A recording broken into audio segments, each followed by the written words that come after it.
Panginoon, sa bawat paggising po namin sa umaga, pinapasalamatan ka po namin sa bagong araw at bagong pagkakataon na iyong ibinigay.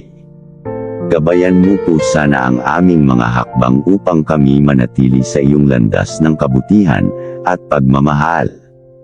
Ilapit mo po kami sa isa't isa at palakasin ang aming pagkakaisa. Naway kami po ay maging instrumento ng iyong kagandahang loob, pag-asa, at liwanag sa mga tao sa paligid namin. Sa mga pagsubok po na aming haharapin, bigyan mo po kami ng lakas at tapang. Turuan mo po kaming magtiwala sa iyong plano at maging handa sa anumang hamon.